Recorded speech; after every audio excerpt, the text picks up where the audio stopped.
My name is Monique Rabideau, and I am the practice lead for the Capital Markets and Securities module of Practical Law Canada at Thomson Reuters. We are a team of dedicated lawyers with a combined total experience of more than 4 decades of practicing securities law at leading law firms. Our sole job is to create and maintain quality resources for our customers. We share our most valuable insights in the resources we author, imparting our years of experience, intellectual capital, and know-how to our customers. Our team covers changes in law and practice as they happen. These changes are reflected in the resource history of each document. This means that customers can be confident that every document they are using on Practical Law Canada is up to date and reflects the most current law and practice.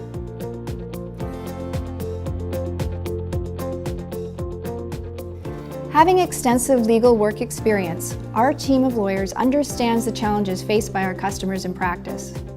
Practical Law Canada gives you a better starting point by providing practical guidance and how-to information across many key areas of securities law, whether you are a specialist or are dealing with a legal issue less familiar to you. In this way, Practical Law Canada assists its customers to maximize their time and efficiency. The Capital Markets and Securities Service covers a broad range of topics, including prospectus offerings, exempt offerings, debt capital markets, corporate governance and continuous disclosure, market regulation, and equity compensation. Practical Law provides precedent documents requiring minimal customization.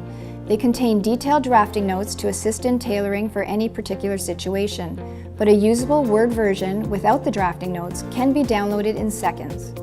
With Practical Law Canada's Capital Markets and Securities Service, you can produce a first draft quicker, one that is already tailored to your client's interests, with the assurance that nothing has been overlooked.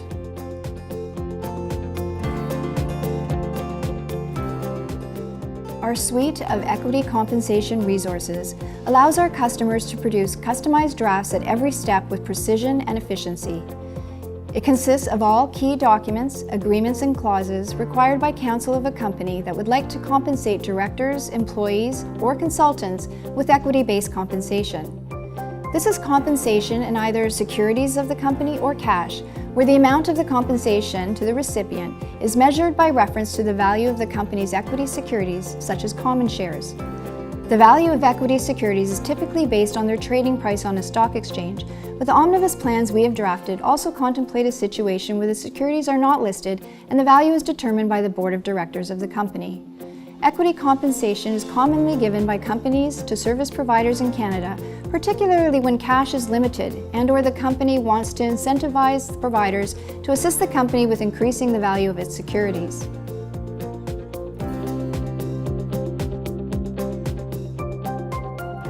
Historically, stock options were the usual form of equity compensation granted, so stock option plans that did not provide for other types of equity compensation were commonly adopted by issuers in Canada.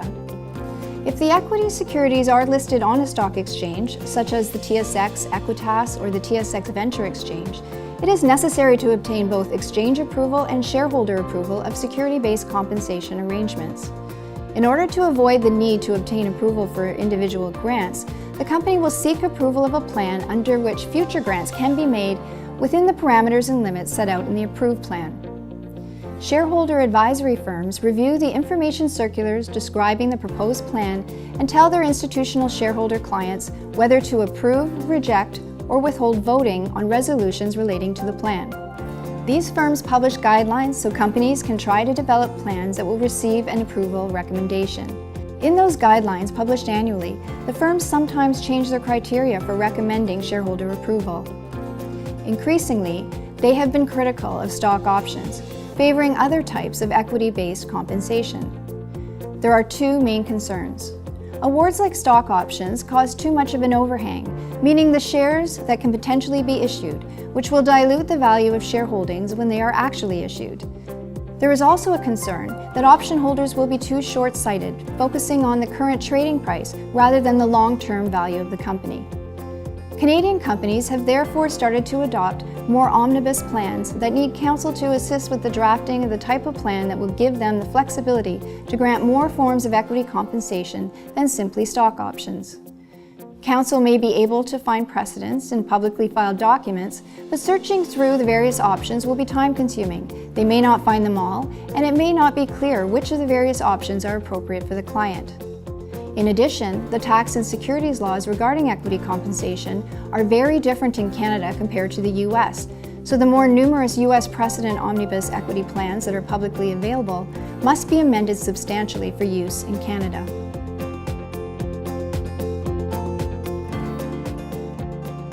This task line covers the steps and resources available on Practical Law Canada for a particular scenario. In this case, a Canadian reporting issuer is considering the adoption of an equity incentive plan to incentivize employees, directors, and consultants by granting awards that may provide the grantee with increasing benefits based on the trading price of the common shares of the issuer listed on the TSX. Once the plan is adopted, stock options may be granted and subsequently exercised into common shares. The task line starts with a toolkit and the practice note overviews that help counsel determine the types of awards that the issuer may grant, considering applicable laws, stock exchange rules, tax, and accounting treatment. It moves to a checklist of terms to consider and precedent plans, then precedent agreements for various types of award grants. There are precedent resolutions for approving the draft plan, the final plan, and award grants. There are also toolkits, practice notes, and checklists to assist with the steps of preparing a management information circular for obtaining shareholder approval, and a practice note for filing documents with the TSX to obtain approval or to advise of grants and exercises. Finally, there's a precedent treasury direction to issue common shares upon exercise of the stock options. Although the task line follows the steps involving stock options, it lists the various types of equity compensation that may be covered in the omnibus plan and the agreements for awards that may be granted. The plan can be amended to only include the types of equity compensation contemplated for a particular company. We also provide other documents similar to those in the task line for private Canadian companies that do not have any securities listed on a stock exchange. Practical Law Canada's Capital Markets and Securities Service ensures that you have all bases covered. We provide the documents counsel need to assist a company with adopting an equity compensation plan and granting awards under that plan, all of which are maintained to reflect current practice, laws, and regulations. The substantial drafting notes about various alternatives and why certain language and terms are contained in the precedents are efficiently interconnected. These allow you to deliver on-point legal services to your client more efficiently and with greater cost certainty, giving you a competitive advantage.